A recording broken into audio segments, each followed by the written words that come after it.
अमित एक छोटे से गांव में रहता था जो शहर से काफी दूर था। एक दिन उसे अपनी बुआ के घर जाना पड़ा जो शहर के बाहरी इलाके में था। दिन भर काम करने के बाद अमित को पता चला कि गांव से शहर जाने वाली आखिरी बस कुछ ही समय में छूटने वाली है। उसने जल्दी जल्दी अपना सामान समेटा और बस स्टैंड की ओर दौड़ पड़ा। बस स्टैंड पर पहुंचते ही उसने देखा कि बस स्टार्ट होने के लिए तैयार खड़ी थी। वह दौड़ते हुए बस के अंदर चढ़ा और अपनी सीट पर जाकर बैठ गया। बस में बहुत कम लोग थे। अमित ने सोचा, शायद यह बस की आखिरी यात्रा है, इसलिए इतनी कम सवारियां हैं। बस धीरे धीरे चलने लगी। अमित ने अपनी घड़ी देखी। वह थोड़ा असहज महसूस करने लगा। अचानक बस के अंदर की लाइटें बुझ गईं और पूरा माहौल अंधेरे में डूब गया। अमित ने अपने मोबाइल की फ्लैशलाइट ऑन की, लेकिन तभी ड्राइवर ने गुस्से से कहा, लाइट बंद करो, इस बस में किसी को भी कोई रोशनी जलाने की इजाजत नहीं है। अमित का दिल जोर से धड़कने लगा। उसने सोचा, आखिर यह कौन सी बस है और ड्राइवर ने रोशनी बंद करने के लिए क्यों कहा? उसने सोचा कि शायद कुछ तकनीकी समस्या है, लेकिन ड्राइवर के चेहरे पर जो खौफनाक भाव थे उसने अमित को और भी ज्यादा चिंतित कर दिया। बस आगे बढ़ती गई और रास्ता सुनसान होता गया। अमित की नजर सामने बैठे एक बुजुर्ग व्यक्ति पर पड़ी जो लगातार उसकी ओर देख रहा था। अमित ने उनसे नजरें मिलाईं, लेकिन बुजुर्ग ने अपने चेहरे पर एक रहस्यमयी मुस्कान फैला दी। अमित का शरीर सिहर उठा।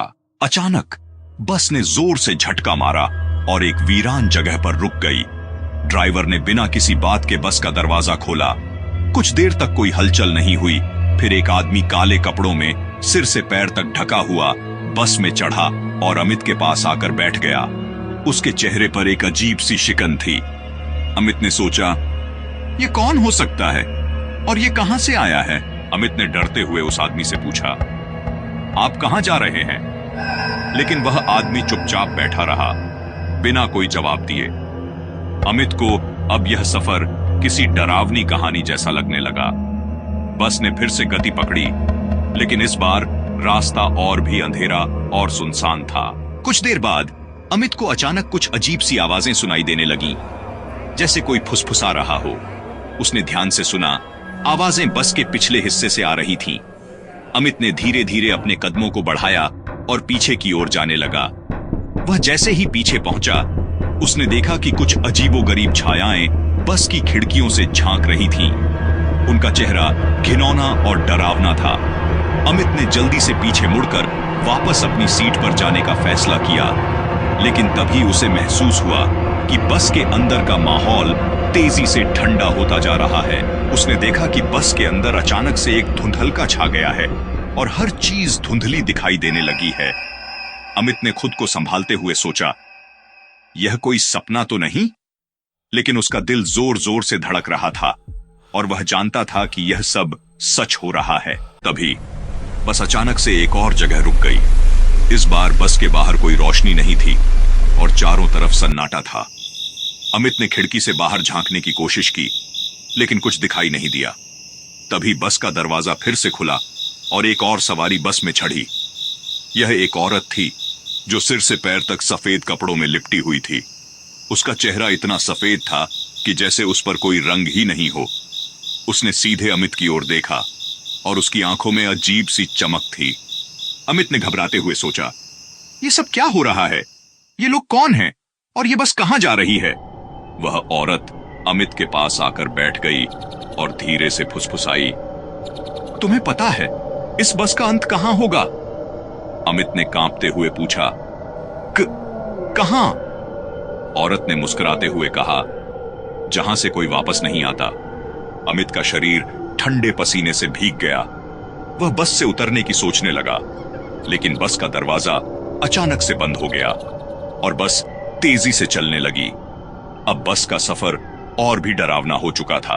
अमित ने डर के मारे अपनी आंखें बंद कर लीं और अपने भगवान से प्रार्थना करने लगा।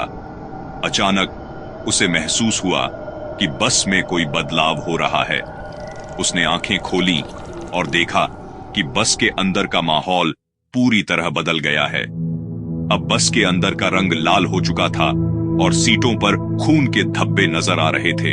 अमित ने अपने आप को जोर से थप्पड़ मारा, यह सोचकर कि शायद वह कोई बुरा सपना देख रहा है, लेकिन यह सब सच था। अमित की सांसें तेज हो गईं। उसने अपनी जगह से उठकर ड्राइवर के पास जाने का फैसला किया, लेकिन तभी वह काले कपड़ों वाला आदमी फिर से उसके सामने आ गया। उसने अमित को घूरते हुए कहा, कहां जा रहे हो? यहां से बाहर निकलने का कोई रास्ता नहीं है। अमित के पैरों तले जमीन खिसक गई। उसने अपने दिल में सोचा, मैं इस बस से कैसे निकलूंगा? ये बस मुझे कहां ले जा रही है? अमित ने जैसे तैसे खुद को संभाला और हिम्मत जुटाई। उसने सोचा कि वह इस रहस्य का पता लगाएगा और अपने आप को बचाएगा। वह धीरे धीरे बस के अंदर घूमने लगा और हर कोने को ध्यान से देखने लगा। तभी उसकी नजर बस के एक कोने में रखे एक पुराने बैग पर पड़ी जो आधा खुला हुआ था। अमित ने बैग खोलकर देखा। उसमें कुछ पुराने कागजात और एक डायरी थी। उसने डायरी उठाई और पढ़ने लगा। डायरी में लिखा था, यह बस किसी साधारण बस की तरह नहीं है। यह बस उन आत्माओं को ले जाती है जो इस दुनिया में कुछ अधूरा छोड़ गई हैं। जब तक ये आत्माएं अपने काम को पूरा नहीं कर लेती, तब तक इन्हें इस बस में यात्रा करनी होती है। अमित का दिल जोर से धड़कने लगा। उसने समझ लिया कि वह किस मुसीबत में फंस चुका है। उसने जल्दी से डायरी को वापस बैग में रखा और बस के ड्राइवर के पास जाने का फैसला किया। जैसे ही वह ड्राइवर के पास पहुंचा, उसने देखा कि ड्राइवर का चेहरा अब और भी खौफनाक हो गया है। उसकी आंखें लाल हो चुकी थीं और उसके हाथों में खून के धब्बे थे। अमित ने कांपते हुए पूछा, तुम कौन हो और ये बस कहां जा रही है? ड्राइवर ने एक भयानक हंसी के साथ जवाब दिया, यह बस तुम्हें उस जगह ले जाएगी जहां से कोई वापस नहीं आता। यह आखिरी बस है और तुम्हारा सफर अब समाप्त होने वाला है। अमित ने घबराते हुए पीछे हटने की कोशिश की, लेकिन तभी बस ने अचानक से ब्रेक मारा और रुक गई। दरवाजा खुला और ड्राइवर ने इशारा किया, यह तुम्हारा अंतिम स्टॉप है, उतर जाओ। अमित ने डरते हुए दरवाजे की ओर देखा। उसने सोचा कि शायद यही उसका आखिरी मौका है। वह तेजी से दरवाजे की ओर दौड़ा और बस से कूद गया। वह सीधा जमीन पर गिरा और जैसे ही उसने ऊपर देखा, बस गायब हो चुकी थी। अमित ने चारों ओर देखा। वह एक पुराने वीरान कब्रिस्तान में खड़ा था। चारों ओर अंधेरा और सन्नाटा था। उसे समझ में आ गया कि वह किसी खतरनाक जाल में फंस चुका है, लेकिन तभी उसने देखा कि दूर से एक रोशनी की किरण उसकी ओर आ रही है। वह रोशनी धीरे धीरे उसके पास पहुंची और वह समझ गया कि यह उसकी उम्मीद की आखिरी किरण है। वह रोशनी एक छोटे से दीपक की थी, जिसे एक बुजुर्ग साधु ने पकड़ रखा था। साधु ने अमित से कहा, तुम्हें इस कब्रिस्तान से निकलने का एक ही तरीका है, और वह है सच्चाई और हिम्मत का रास्ता। अमित ने बुजुर्ग साधु की बात ध्यान से सुनी। उसने महसूस किया कि यह साधारण घटना नहीं है, बल्कि किसी बड़े रहस्य से जुड़ी हुई है। साधु ने अमित को एक पुराना मंत्र दिया और कहा, इस मंत्र का जाप करते हुए तुम्हें इस कब्रिस्तान से गुजरना होगा, लेकिन याद रखना, तुम्हें किसी भी चीज से डरना नहीं है। अगर तुम डरे तो तुम्हारी आत्मा भी इस बस में फंस जाएगी। अमित ने पूरी हिम्मत जुटाई और साधु द्वारा दिए गए मंत्र का जाप करते हुए कब्रिस्तान के अंदर चलने लगा। जैसे जैसे वह आगे बढ़ता गया, उसे चारों ओर से अजीबो-गरीब आवाजें सुनाई देने लगीं, लेकिन उसने साधु की बात याद रखते हुए खुद को मजबूत बनाए रखा। अमित के आगे बढ़ते ही हवा तेज हो गई और पेड़ों की शाखाएं झूमने लगीं। अंधेरे में कई डरावनी छायाएं उसके सामने आईं, लेकिन उसने ध्यान नहीं दिया और मंत्र का जाप जारी रखा। आखिरकार एक बड़ा दरवाजा उसके सामने आया, जो कब्रिस्तान के बाहर का रास्ता था। अमित ने पूरी ताकत से दरवाजे को धक्का दिया और दरवाजा खुल गया। वह दौड़ते हुए दरवाजे से बाहर निकला और अचानक से खुद को एक परिचित जगह पर पाया। वह उसी गांव के बस स्टैंड पर खड़ा था जहां से उसने बस पकड़ी थी। बस गायब हो चुकी थी और उसके आसपास का माहौल पूरी तरह से सामान्य था। अमित ने राहत की सांस ली, लेकिन उसका दिल अभी भी उस भयानक अनुभव से थरथरा रहा था।